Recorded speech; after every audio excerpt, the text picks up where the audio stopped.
Welcome to Velocity, the VISTA Chamber podcast. I'm your host, VISTA Chamber CEO Rachel Beld, and it is my privilege to interview the movers, shakers, and change makers impacting the VISTA community and beyond. Today, I am thrilled to be joined by Rochelle McClean. She is the owner of Babies in Bloom, a family-owned boutique that for 15 years has guided growing families through the most magical and exciting times of their lives. From pregnancy, birth, and beyond, the knowledgeable experts at Babies in Bloom, led by Rochelle, assist their clients with encouragement every step of the way. Babies in Bloom offers classes in every topic related to pregnancy, birth, and parenting, as well as lactation consulting services, equipment rentals, car seat checks and education, as well as baby wearing education. It's also a beautiful boutique stocked with highly rated products that have been vetted by actual parents and kids. Rochelle is a doula, a certified childbirth educator, and a lactation consultant. And working with pregnant and new families isn't just her career, it's her passion. Welcome, Rochelle. Glad to have you. Thank you so much for having me. I'm excited to be here. I'm really thrilled to have you. I know you and I go way back. My daughter is 13, and I think you met her when she was just a few days old. And I think I'd even come to the store when I was pregnant before. I think so. So we go way back. So I'm just so happy to have you here and excited to have you as a guest. So tell me, Rochelle, how did your passion for birth and pregnancy begin? I have always been fascinated by birth. Like from a really young age, I always joke that when other girls at 10 or 11 were dreaming of being ballerinas or princesses, I was always like, I want to be an obstetrician. And that's really not normal at that age, I don't think. But I was always just fascinated by birth and babies. And so all through like my teenage years, I candy striped at a local hospital. I had to really fight to be in with the newborn babies. At that time, they didn't let 16-year-olds be there. And I was really just fascinated. And in college, I was pre-med, and I really continued along that path. I thought I was going to be an OB. But then I did the proverbial fall in love and with the boy next door, and he was going into the Marine Corps after school. And so you can't really go to medical school and be a thriving practice at that time. And do that. So I opted for the boy and kind of shifted my dreams a little bit and had babies and still kind of yearned for that medical piece of what I did. And I was the person that people would call when they were having a baby. So like if their husband was deployed, they're like, oh, I'm having a baby. Will you come with me? And because they knew that I was really just into that. I assisted at my first birth when I was 17. My cousin was having a baby. Her husband was overseas. I was there for her. So this had been a role that I had done a lot of my life. But yeah, so I was that person who was just always involved in helping people with their babies, nannying, that kind of a thing. And then I went to nursing school when my kids were little because I just missed it. I thought, okay, labor and delivery nurse, that's going to be the answer. And while I was in nursing school, I took a doula training, and I realized during an internship with nursing that nursing is really just charting and watching monitors and not actually being with the people. Trying to make this short. But it's that passion of being with the people was the part that I loved. So in the doula training, I'm like, oh my gosh, this is exactly what I want. It's holding hands, it's educating, it's all of those things. Fell in love with that, added the lactation piece, and have just been obsessed with teaching and that portion. I worked at a local hospital here for almost 13 years as childbirth educator, lactation consultant. And we didn't have any kind of pump rental program. We kept trying to get something off the ground in the hospital, and we couldn't. And so I finally said, hey, are you okay if I do it out of my home? I don't want to compete with anything, but since the hospital wasn't approving it, she's like, no, that's great. Let's do it. So I did that. And then slowly people kept saying, well, where can I get this? Or do you have cloth diapers? Do you have a baby wearing thing that you would recommend? So I slowly started selling more and more things out of my house. And finally we outgrew my spare bedroom, ended up in a little store. And that was a little over 15 years ago. And wow. That's how we got here. So that's the long and the short of it. The passion is the teaching. The ability to sell products that are good for people is what keeps the overhead low and pays so that we can allow to have services that everybody can enjoy and take part in. Wow, that's great. That's so interesting to me that that even at age 10, you were just so fascinated by birth and babies and I work at the chamber. We do a lot of work with the school district around exposing kids to career pathways. And it's so fascinating to me to hear how people connect with their future career. Most people don't just have a natural passion or inclination towards a specific career. at such a young age. Most people know what their mom does or their dad or maybe their aunt or uncle, and then the hero jobs. Other than that, they don't really know. So that's so fascinating to me that you were so wise at such a young age to really connect your, know that that was your passion and to keep striving towards that. So it's funny to me, though, when you talk to other people in the childbirth industry, a lot of doulas, midwives, a lot of them feel that calling. They will call it a calling from a very young age. Yeah. It's very common for a lot of people who work in the industry. So. Wow. Interesting. So tell me in the store, I know you have products and that it helps keep your service costs low and things like that, but how do you choose the products that you sell in the store? So from the very beginning, it's always been a choice of what are things that are very high quality and not widely available. And it's interesting just from a business perspective, there are a lot of small brands that make their way in boutiques. Mm-hmm. So boutiques love them, they share about them. And then once a brand gets its foothold in a boutique, that's usually what launches them into like a mainstream store, like a Walmart or a Target or things like that, which is also like the bane of a boutique because you work so hard at launching a product. And then once they go into a big box store, it makes it very hard to compete because a lot of times then they're offered deals and things like that from the big box store. So it's always looking for what's that next cutting edge thing, that next thing that's more special than anything that's out there.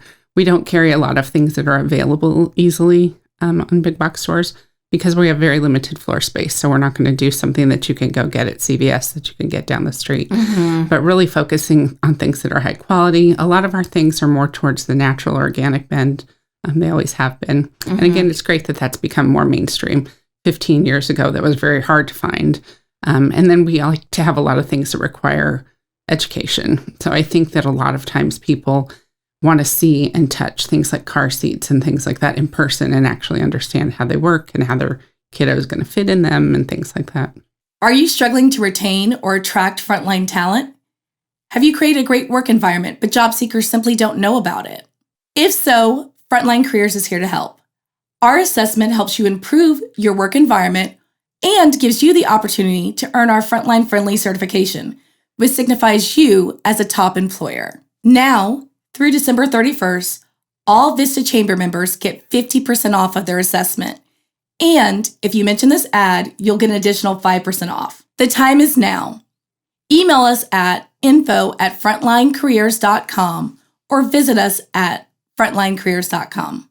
Elias, I got an idea. We're going to do a podcast. It's called Industry Insights. That's what everybody's doing these days, like a podcast. But who are we going to target? What? Well, this one is different because this one's going to target content creators. Content creators? So that means film, television, animators, AI artists, everything, huh? Yeah, all of them. We can inspire all of them. We'll bring some high caliber people in here. Not only will they learn how to get into the industry, but how to be successful. But the thing is, a sponsorship, we have to go after things, and how we're going to do that? Yeah, the Film Hub. We're going to sponsor it. We'll do it right here at the Film Hub in downtown Vista. Yeah, we'll sponsor it too. Great. Yeah, we got the podcast studio right here. We got stages, whatever you want to use. We got it here. And then right here in film-friendly Vista. Where else would you do it? And you know where they can listen to it?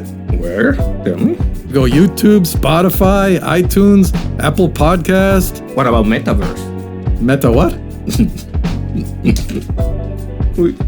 What?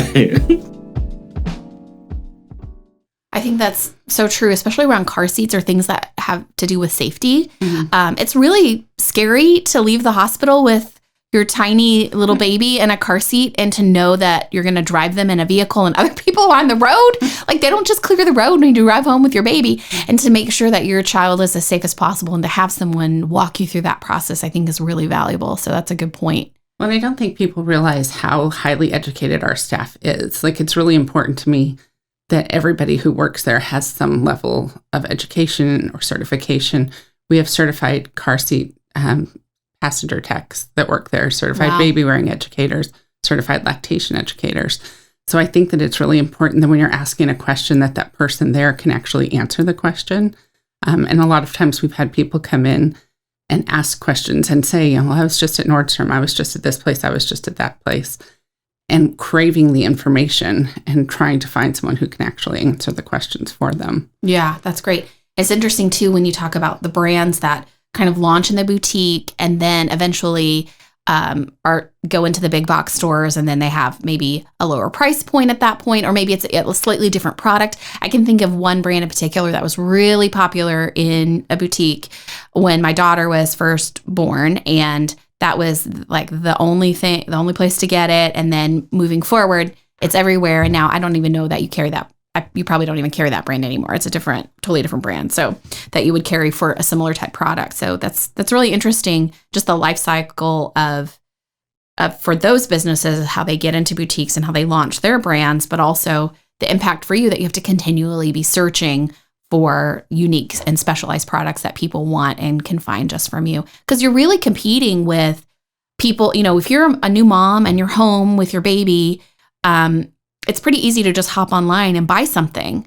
But there's a question of, is this product safe? Is this product what it actually says it is?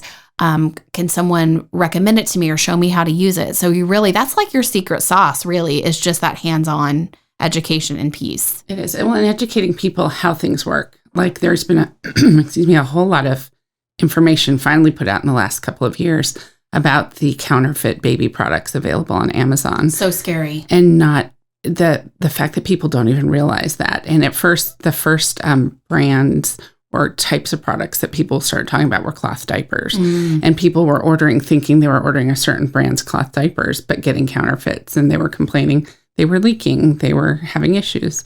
But this has escalated to car seats. Wow. Somebody came in a couple weeks ago for a car seat check with our tech.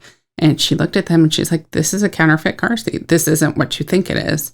And they were shocked. And people don't realize that when you're buying online, and even though you're buying from an Amazon or someplace like that where you feel it's reputable, Amazon doesn't have any control of where they're getting the product from. So they're getting what they think is the real thing. It's going into a big vat and they can get it from different sources.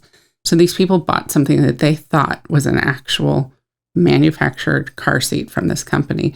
And in the event of an accident, there's a good chance that their child would not have been safe at all.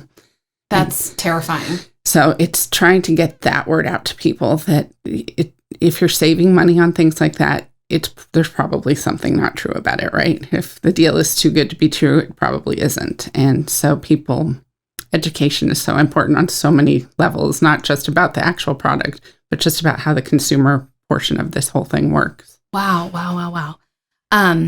I know I found out so much about being a new mom. It's a really overwhelming time when you have a baby, and you're now responsible for this tiny person, and also your hormones are all over the place, and it's a really scary time. So I know I found such comfort in connecting with other new moms through the services like the lactation group that you host, where people would get together and everyone's just feeding their baby there together and talking about, well, what's your kid doing right now? Well, my kid's doing this, and how will I navigate that?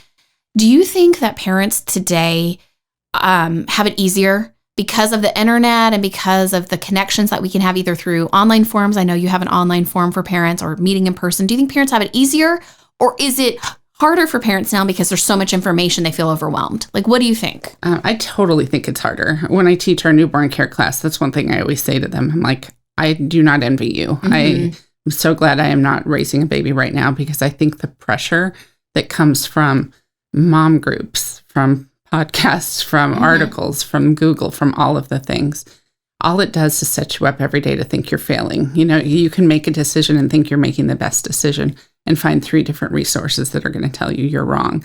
And when I had my kids a million years ago, you got Parenting Magazine once a month. And that was your big source. And so there just wasn't that pressure to be perfect. You're looking at people's Instagram reels of their perfectly matched outfits and their babies doing the perfect thing. You're not seeing the meltdowns. You're not seeing the postpartum night sweats. You're not seeing that mom sitting in the corner, rocking back and forth, struggling, afraid to reach out. Nobody shares that. And so I think for us, it was really hard during the pandemic of being closed and not being able to offer in-person things, because I think we lost that touch point of being able to see and be with other parents. It's been so nice to be able to open things back up. We're having very small groups now because that's kind of where we're comfortable with it, and I think parents are comfortable. But to see them blossom to coming back to seeing other parents and feeling not alone anymore, So I like that we have the option for the people who can't get out, but I don't think you can replace in-person connection. You just can't. So many people say to us when they come in, like, you're the first place I've been. This is our first time out of the house. Aww. This is the first time I've gone anywhere with just me and the baby.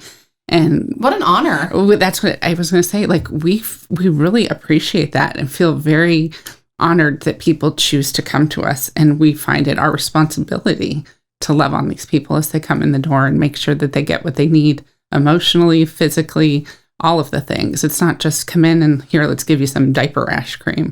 We want to make sure that their needs are being met. If they need referral resources, to be able to give those to them. We're so much more than just a store. And I don't think people realize that a lot until they come in. Yeah. So let's talk about some of the things you have that is more than a store. So one thing I know I personally utilized was breast pump rental and scale. So both of my kids had issues. We had a hard time getting breastfeeding going in the beginning. And with your help and with all of the tools that we had that were available to me at Babies in Bloom, we were able to get to a successful place and where my kids were fed and happy, which is the ultimate goal. So tell me about some of the services that are more, quote, more than a store. So like you mentioned, we do have breast pump rentals, scale rentals for people. We have free breastfeeding support groups twice a week. We do have an online breastfeeding forum, and again, where people can go on, ask questions of peers and things like that.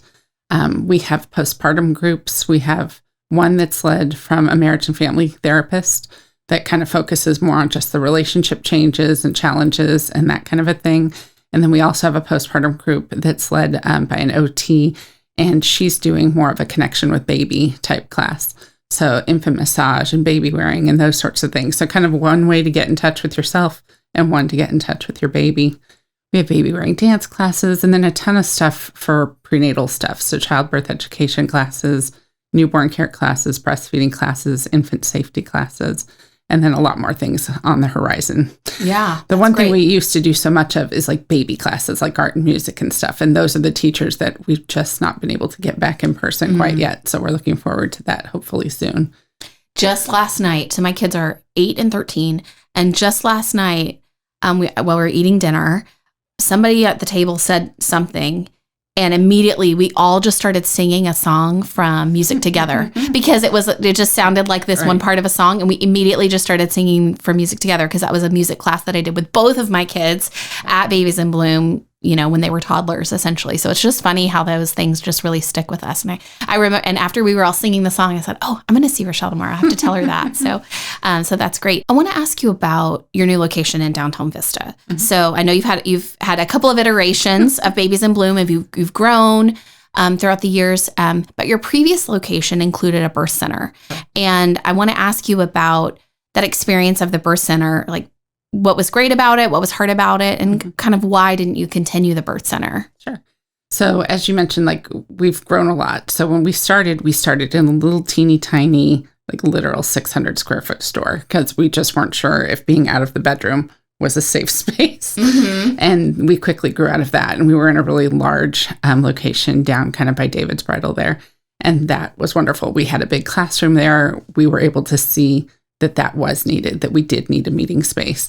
And I always had this love of birth. And I had contemplated when my daughter graduated high school, going back to school to get my midwifery degree. So I'm like, should do the midwifery thing. What am I going to do?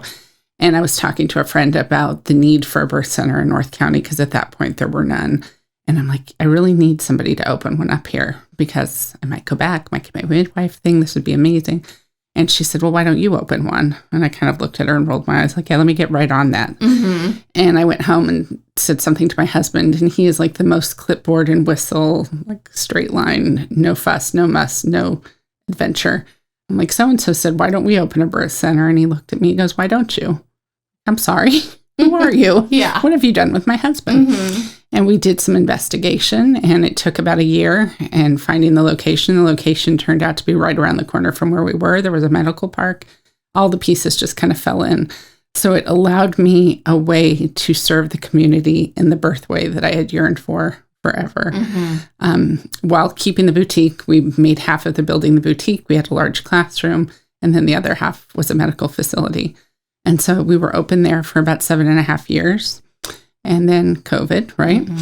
So we had to close the boutique portion to outside visitors, but that was also interesting because it really pushed us to up our online game, our curbside delivery game. So we grew a lot in our processes there.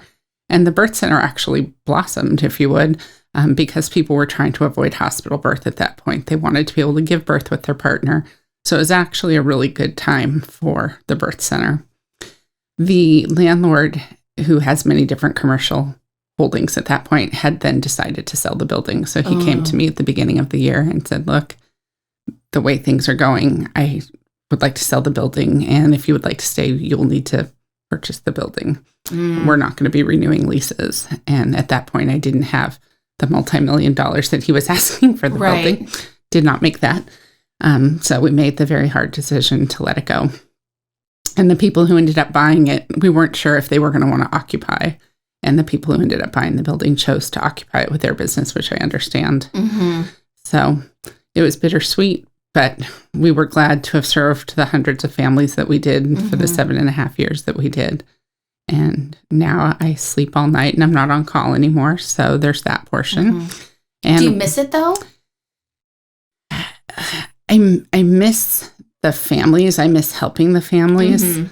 I would be lying if I said it wasn't taking a physical toll, just because I literally was on call. Like, I couldn't leave to go anywhere. I very rarely went on vacation. Yeah. And you don't think about being on call. The midwives would all take off-call time, a couple weeks here and there, but none of my midwives were all off call at the same time for obvious reasons. So I was never off call.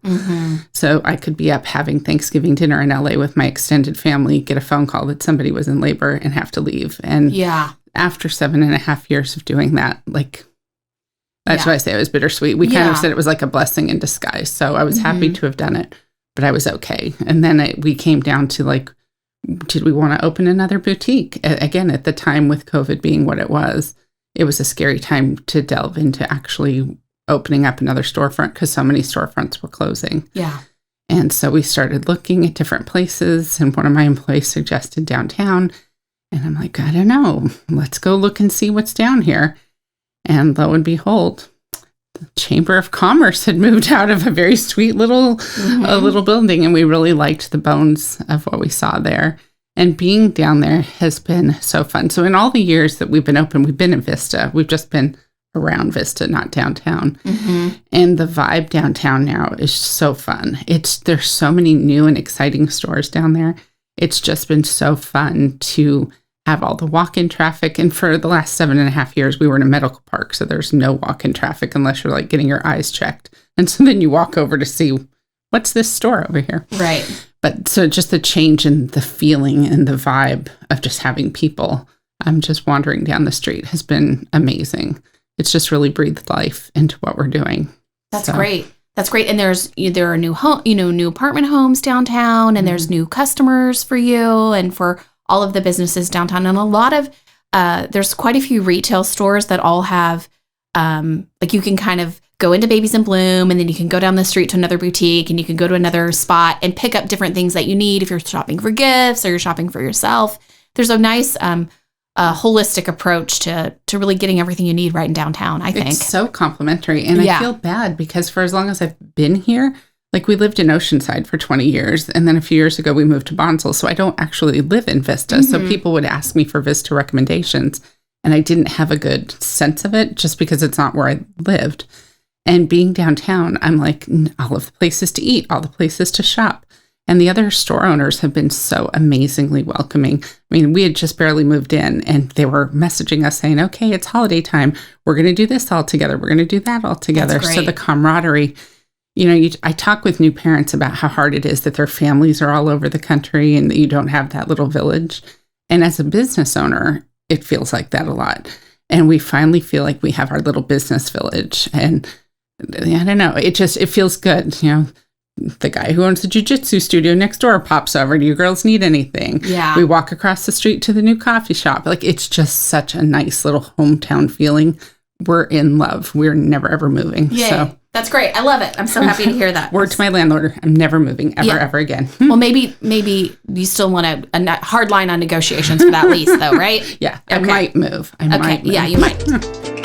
At J&R Auto Body and Paint, you don't have to worry about a thing.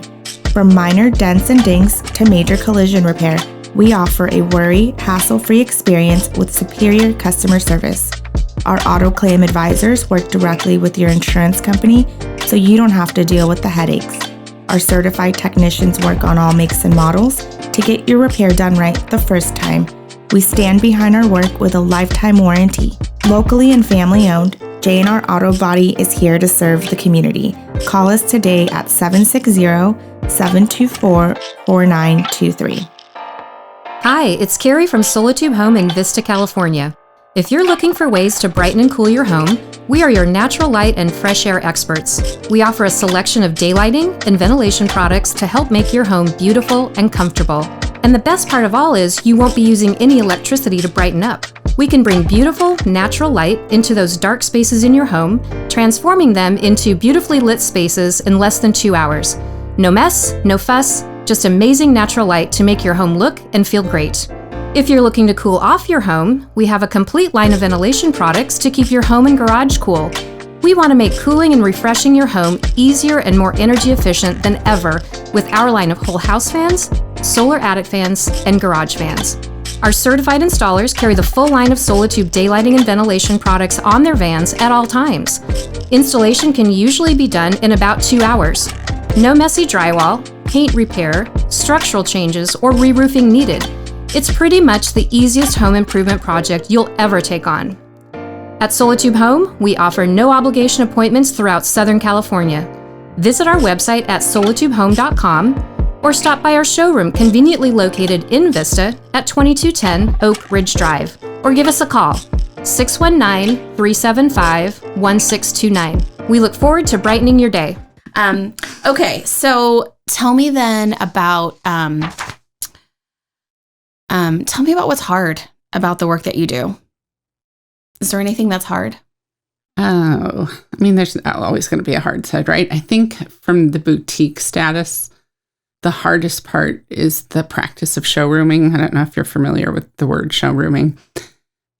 New parents love them. Showrooming is really prevalent with new parents. So that's where you would come into a store, talk to an associate at a store for 45 minutes to an hour, learn all that there is to learn about a new stroller, compare, get all your questions answered, and then you go purchase the stroller somewhere else.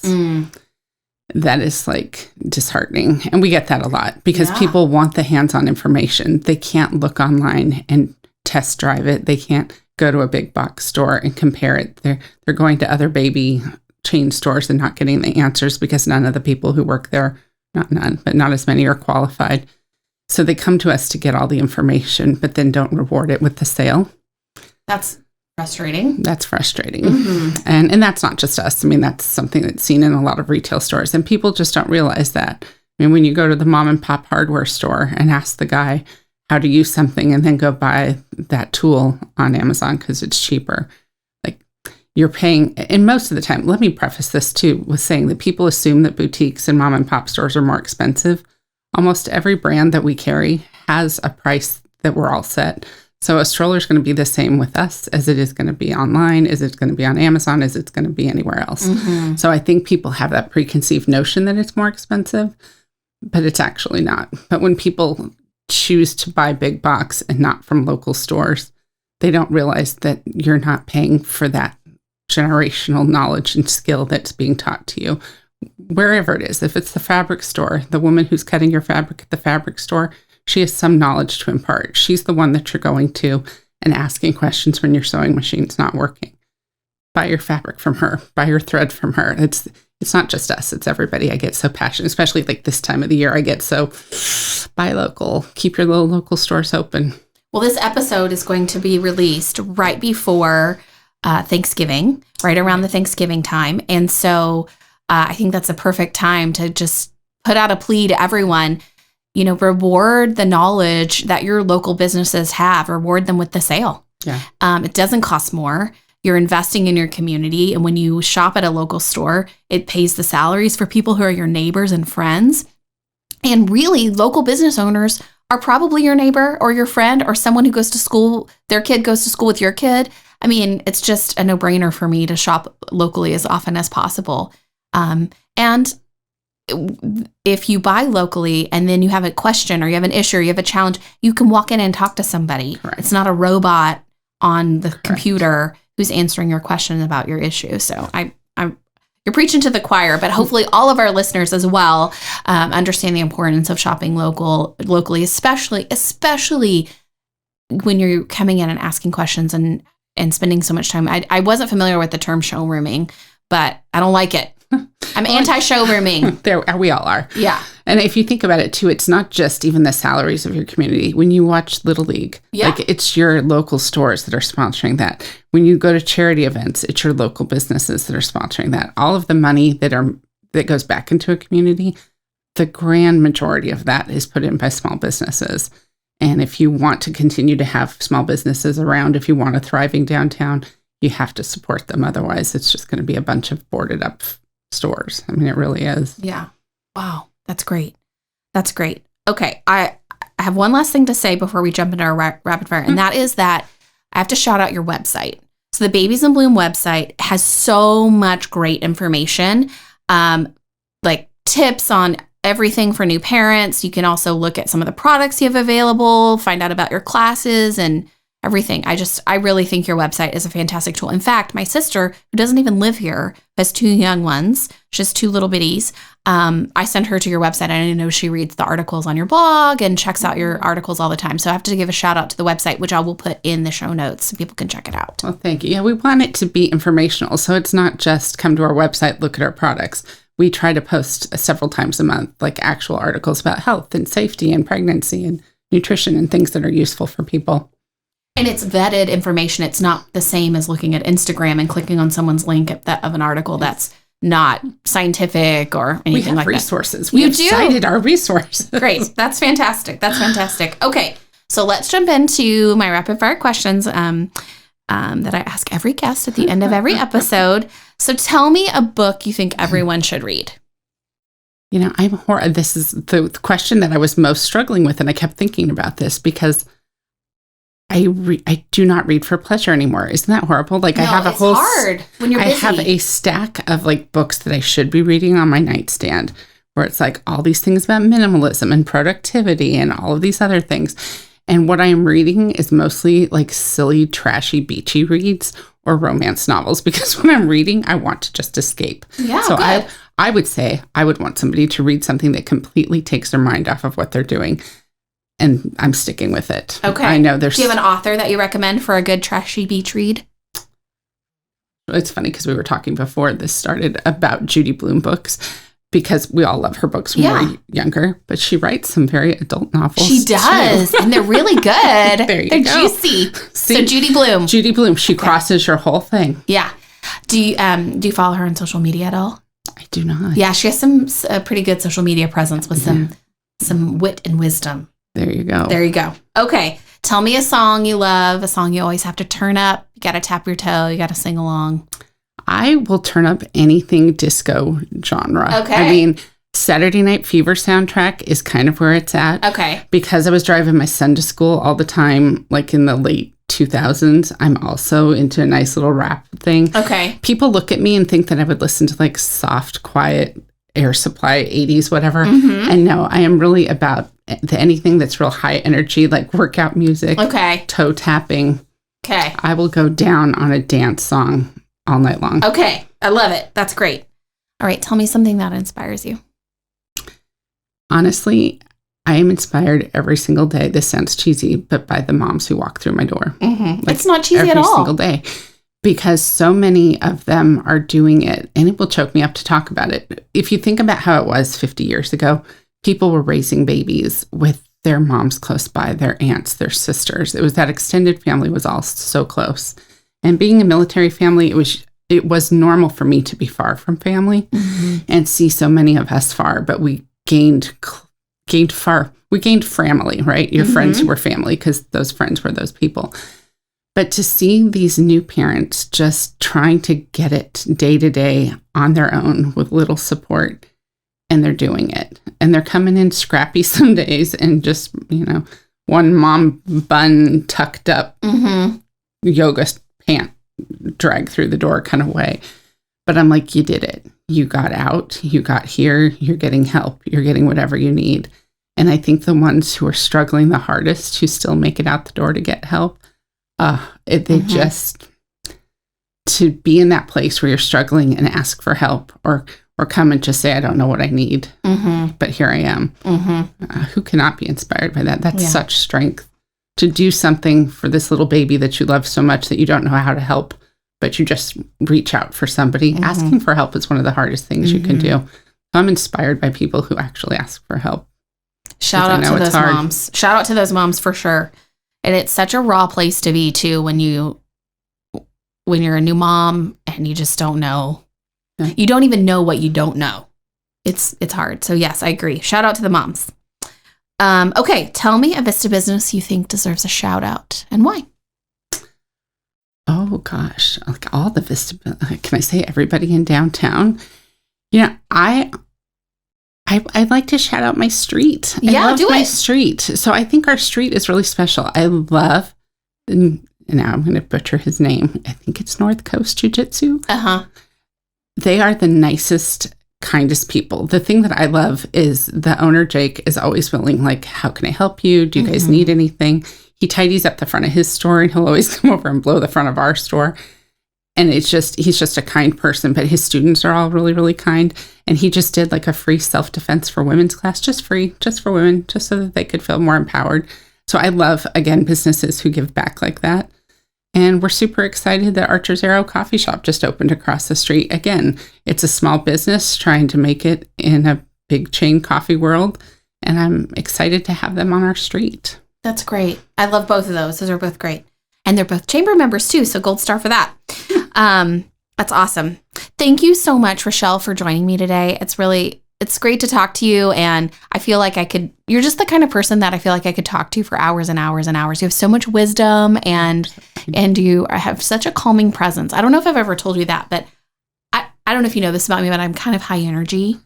And anytime I've ever talked to you or come to you for advice or just to talk about work or anything, you just have such a calming presence, and it just brings this like level of peace. I don't know. I just was telling someone before you got here, I said, talking to Rochelle is like going to a yoga class. You just feel centered and calm after. So thank you for that. I really appreciate that about you. Pleasure. Thank you again for having me. It's fun. Absolutely. Thank you to our guest, Rochelle McClean, and thank you for listening to Velocity. If you like what you heard, please subscribe wherever you get your podcasts and tell a friend.